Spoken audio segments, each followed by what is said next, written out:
भगवान बुद्ध आत्मज्ञान की खोज में तपस्या कर रहे थे। उनके मन में विभिन्न प्रकार के प्रश्न उमड़ रहे थे। उन्हें प्रश्नों का उत्तर चाहिए था, लेकिन अनेक प्रयासों के बाद भी उन्हें सफलता नहीं मिली।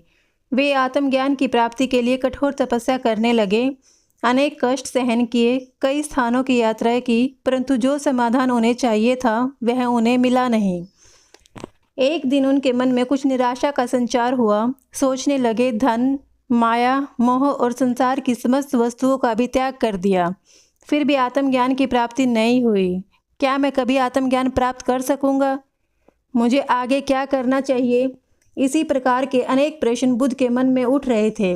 तपस्या में सफलता की कोई किरण दिखाई नहीं दे रही थी और इधर बुद्ध ने प्रयासों में कोई कमी नहीं छोड़ी थी। वे उदास मन से इन्हीं प्रश्नों पर मंथन कर रहे थे। इसी दौरान उन्हें प्यास लगी। वे अपने आसन से उठे और जल पीने के लिए सरोवर के पास गए। वहां उन्होंने एक अद्भुत दृश्य देखा। एक गिलहरी मुंह में कोई फल लिए सरोवर के पास आई। फल उससे छूटकर सरोवर में गिर गया।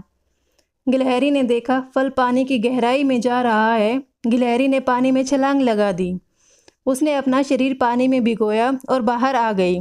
बाहर आकर उसने अपने शरीर पर लगा पानी झाड़ दिया और पुनः सरोवर में कूद गई। उसने यह कर्म जारी रखा। बुद्ध उसे देख रहे थे, लेकिन गिलहरी इस बात से अनजान थी। वह लगातार अपने काम में जुटी रही। बुद्ध सोचने लगे, ये कैसी गिलहरी है? सरोवर का जल यह कभी नहीं सुखा सकेगी, लेकिन इसने हिम्मत नहीं हारी। यह पूरी शक्ति लगाकर सरोवर को खाली करने में जुटी है। अचानक बुद्ध के मन में एक विचार का उदय हुआ। यह तो गिलहरी है, फिर भी अपने लक्ष्य को प्राप्त करने में जुटी है। मैं तो मनुष्य हूँ। आत्मज्ञान प्राप्त नहीं हुआ तो मन में निराशा के भाव आने लगे। मैं पुनः तपस्या में जुट जाऊंगा।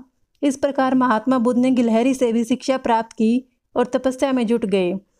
एक दिन उन्हें आत्मज्ञान प्राप्त हो गया और वे भगवान बुद्ध हो गए।